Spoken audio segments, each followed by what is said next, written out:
Sebelum ini kami siarkan bagaimana Cameron Highlands yang menjadi lokasi pelancongan beriklim sederhana terkesan akibat perubahan iklim.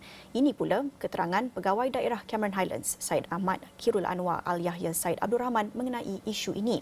Jelasnya pelbagai langkah telah diambil kerajaan negeri, agensi serta NGO dalam memelihara. Malaysia sedang merangka pelan bagi mengurangkan kesan pemanasan global yang membawa perubahan iklim semasa di negara ini.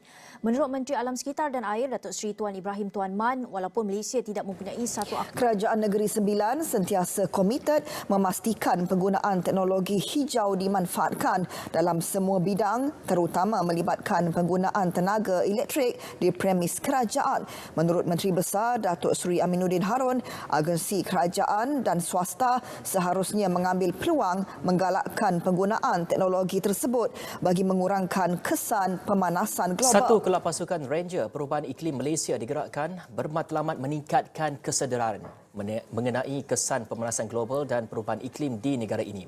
Ikon Ratu Kutub Negara Dr. Sharifah Mazlina Syed Abdul Kadir yang juga pengasas Pertubuhan Bukan Kerajaan NGO All Women Empowerment to Accelerate AWETA berkata, idea berkenaan tercetus ketika melawat ke kawasan bongkar ais impak akibat pemanasan global menerusi misi pelayaran Climate Fund.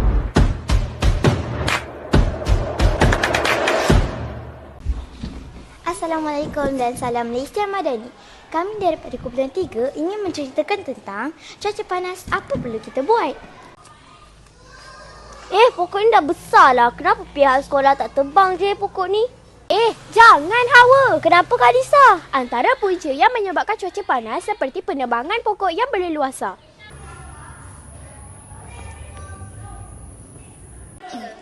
Weh, panasnya hari ni. Yelah weh, nah minum air. Terima kasih. Kita perlu minum air untuk mengelakkan dehidrasi. Tengok padang tu, panas kalau pijak waktu ni, bahaya tau. Betul, kita kena elakkan aktiviti waktu terik. Kalau nak kena pergi juga, kena pakai topi, payung dan kipas. Cantiknya Golden Park ni walaupun panas tapi teduh. Sebab ada banyak pokok dekat sini, baguslah untuk hilangkan apa. Tempat macam ni pun sesuai untuk berehat dan minum air. Dan ambil angin tanpa rasa nak cair. Ini contoh kawasan hijau yang bantu lawan cuaca panas. Weh, aku nak tanya korang, apa lagi cara untuk elak daripada kesan cuaca panas? Aku tahu. 1. Pakai pakaian nipis dan warna cerah. 2. Bawa botol air ke mana-mana. 3. Duduk di tempat teduh. Semua simple tapi sangat penting. Dan jangan lupa, air adalah kawan baik kita. Bye. Jadi, apa pengajaran bagi misi kita pada hari ini? Kita kena jaga diri semasa cuaca panas.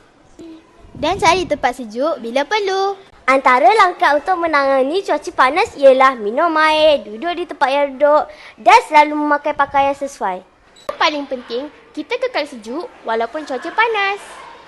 Lawankan panas, kekalkan sihat.